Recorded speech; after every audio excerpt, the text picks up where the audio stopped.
Magandang umaga, ngayon po ay araw ng Miyerkules, June 12, 2024 at narito po muli ang update sa lagay ng ating panahon.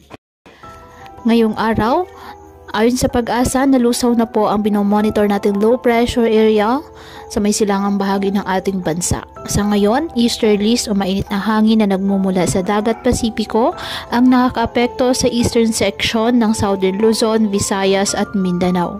Sa kasalukuyan, wala na po tayong minomonitor na anumang sama ng panahon sa loob po ng ating Philippine Area of Responsibility.